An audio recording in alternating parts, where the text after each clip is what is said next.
आदि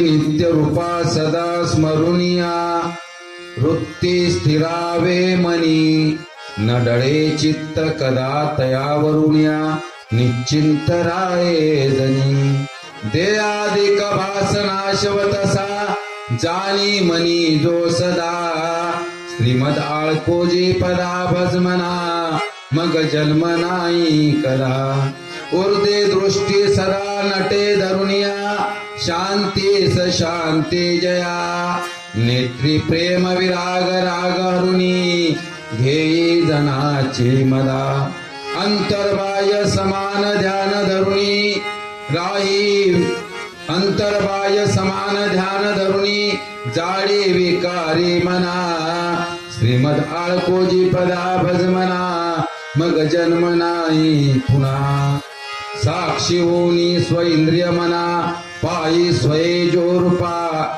दृष्टादृश्य लक्ष्य करुणी घे स्वस्वयेची कृपा मिथ्याभास सदा हरुनिया राही विदेही सदा श्रीमद आळकोजी पदा भजमना मग जन्म नाही कदा देही दे अरे विदेहिनो रे ते तया ते उरे ज्ञाना ज्ञान मरे विकल्प घसरे ते नित्य वृत्ते धरे करते कारण कार्य सदा हरुनिया भोगी जगी जो सदा श्रीमद आळकोजी पदा भजमना मग जन्म नाही कदा जाणी जाणुनिया जानतपणा सर्वत्र भक्ती भली पाय जैसी गंगा तरंग तुटे आटे जळीचे जळी पाये पाहुण्यान पाहतपणा लोकी दिसे जो सदा श्रीमद आळकोजी पदा भजमना मग जन्म नाही कदा विश्वे विश्वरूपी नरे नररूपी ते तया ते रूपी आकाश स्वरूपी नवे नभरूपी ते रंग आकाश स्वरूपी नवे नभरूपी रंगे अनंगे रूपी आप्त तुझे पणाया किमकी देवो देवेंद्र कदा श्रीमद आळकोजी पदा भजमना मग जन्म नाही कदा देही जे देही दे असे जेव्हा देही दे असे देते नेत तसे देही दे असे जेव्हा दे असे तवा नसे ते तया ते रूपे जेव्हा स्व असे तसे रूप दिसे तेथे ठाई ठाई बसे तुकड्या दास म्हणे धर्मने जाशील मोक्ष पदा श्रीमद आळकोजी पदा भजमना मग जन्म नाही कदा सद्गुरुनाथ महाराज की जय. पूज्यनी गुरुदेव. मित्रांनो, ईश्वर सर्वात व्याप्त आहे, ते अप्राप्त वस्तू नाही, ती सर्वाठाई बसलेली आहे. संतांना सांगितलं की घटाघटात ईश्वर भरलेला आहे असे संत सांगतात. संत म्हणजे सत्य तत्वाचे साक्षात्कार करणे महापुरुष. ते आपल्या अनुभवानं सांगतात. सुईच्या टोका इतकी जागा खाली नाही जिथंही ईश्वर तत्व नाही, परंतु आम्ही डोळ्यानं त्याला पाहू शकत नाही, कोणाला खुणनं दाखवू शकत नाही. परंतु जो दिसतो म्हणतात त्या व्यक्तीला तुकडोजी महाराजांनी सांगितलं की कसे बोटाने दाखवू तुला हे अनुभव गुरुच्या मुला, जो लुच्चा माझी भला म्हणे देव म्या पायी. तर मित्रांनो, आम्ही संत म्हणजे काय? सत्य तत्वाचे साक्षात्कार करणारे महापुरुष. ते म्हणतात की दुधाच्या कणात कणात तूप आहे, त्याप्रमाणे साऱ्या विश्वात ईश्वर आहे. पण आम्ही ईश्वराचं दर्शन आम्हाला होत नाही, आम्ही संतांचं ऐकत नाही. अरे संत जर स्वतःच्या स्वार्थासाठी सांगत असेल तर मानू नका. पण तुका म्हणे आता उरलो उपकार होता.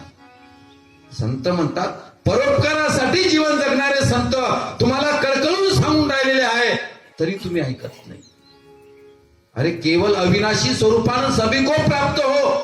संताचं एकच आहे की सच्चिदानंद सर्वाला प्राप्त झाला पाहिजे, हीच त्याची इच्छा आहे संताची. बार बार जोर देऊन सांगत आहे चिरंतर ज्ञान चैतन्य खान जीव शिव अनेक लक्षणांना भरलेला आहे, पण आम्ही त्याच ऐकत नाही.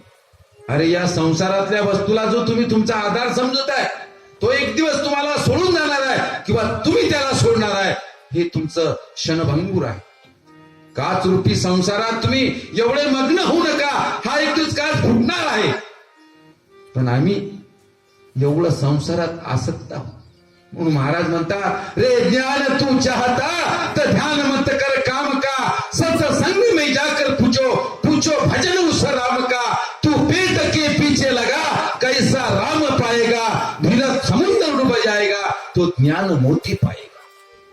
अरे साधू संतांच्या उपदेशानं मोठे मोठे देव झाले, उधळून गेले, पण आम्ही आमचा कधी उद्धार केला नाही. तुळशीदासाच्या बाऱ्या सांगतो तुम्हाला.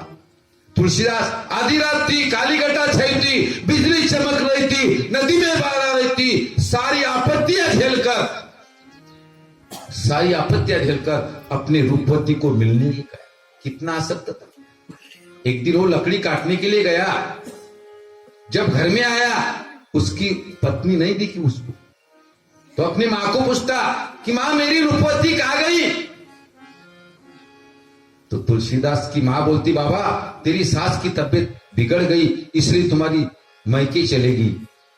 उसी वक्त उन्होंने लकड़ी का भारा डाल दिया और उसके दिल में पत्नी का प्रेम आया. उसके सामने आबार था, पानी था, धो धो नदी में बाढ़ आ रही थी, एक मुर्दे का सहारा लेकर अपने रूपवती को मिलने निकले गया. आधी रात को सब दरवाजे बंद थे. इधर उधर देखा, एक खिड़की खुली थी, खिड़की में एक सांप लटका हुआ था. सांप लटका हुआ था. उस तुलसीदास को लगा ये रूपवती ने मेरे लिए रस्सी छोड़ी है.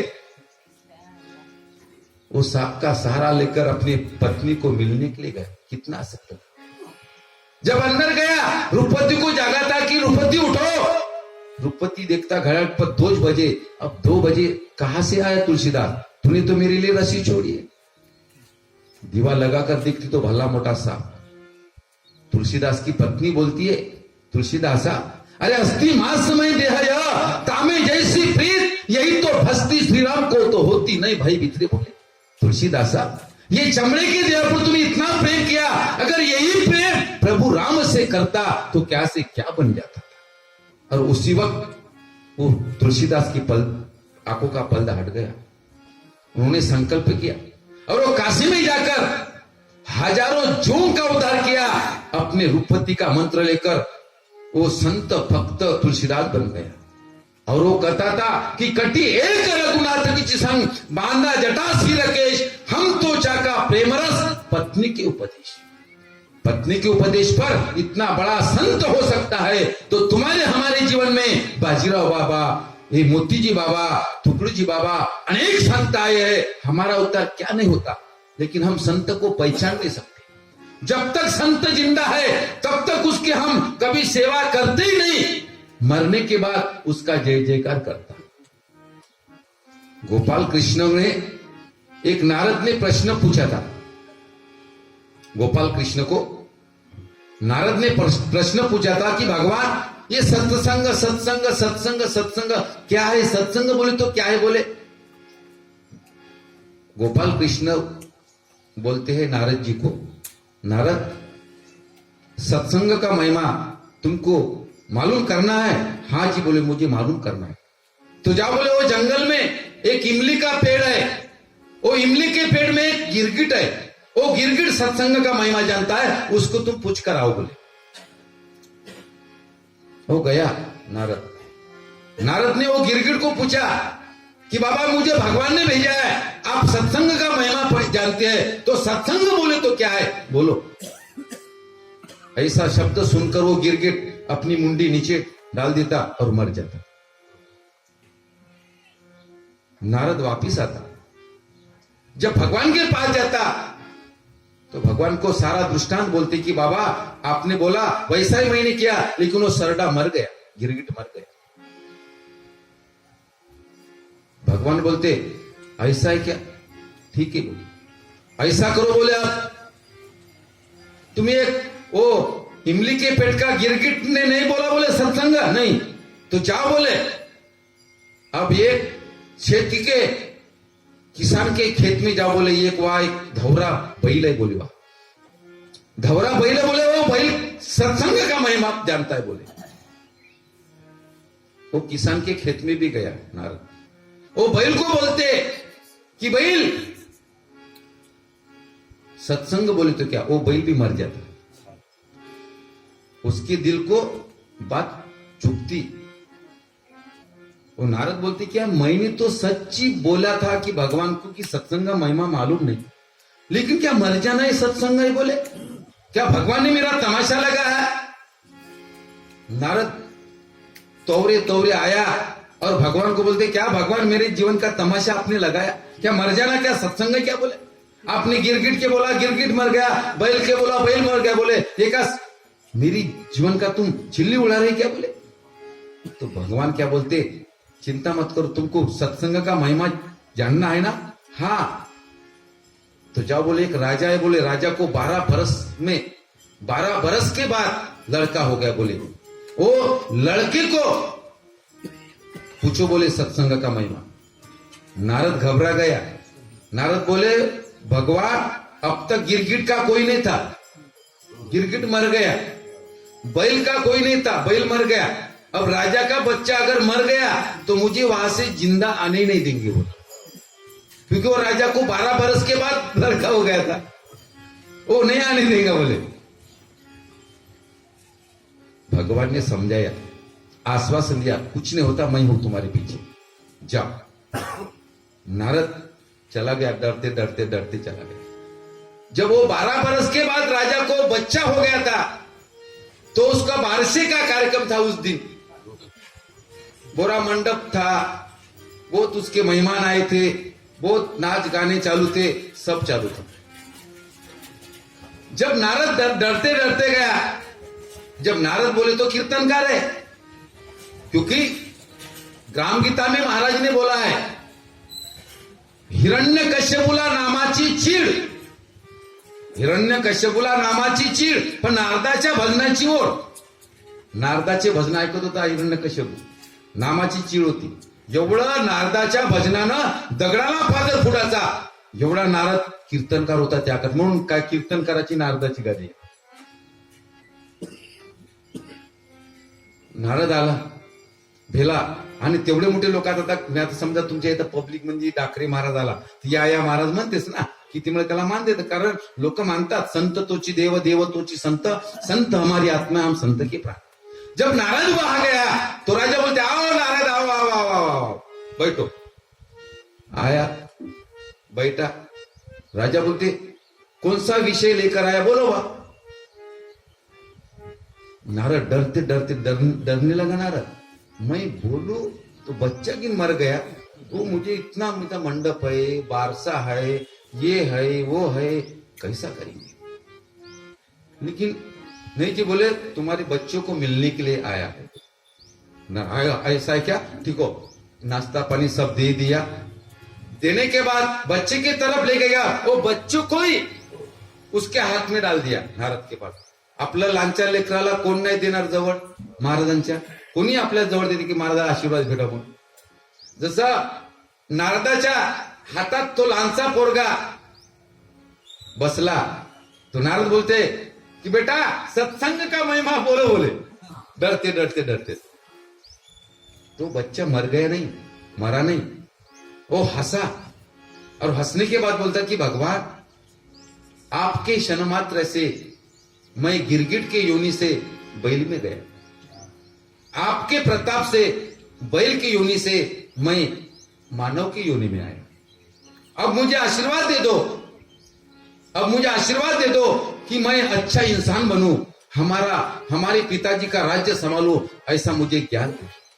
कहने का तात्पर्य है, जो संत है वह संत की कंडी पिटाते नहीं, सेवा सदा करता, ऊंचा कभी बतलाते नहीं। नारद संत था, लेकिन नारद को मालूम नहीं था कि मैं संत हूं, इसलिए सत्संग का वो पूछने लगा।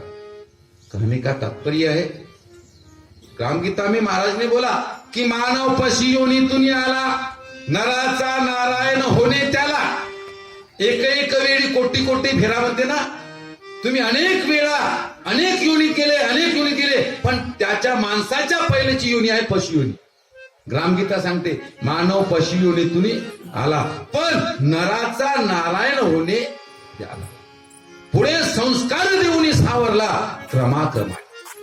नारायण होण्यासाठी संस्काराची गरज आहे. म्हणून आकारे संस्कारे वर्तते. म्हणून मित्रांनो, आपल्या जीवनात संताला पकडा, गेल्यावर त्याचा वाहवा करू नका. म्हणून तुम्ही तुमच्या जीवनात आपल्या आई वडिलाला आणि संताला माना, हे सांगतो आणि इथेच बंद करतो. सद्गुरुनाथ महाराज की जय. हरि ओम. पूर्णमदं पूर्णमिदं पूर्णात् पूर्णमुदच्यते पूर्णस्य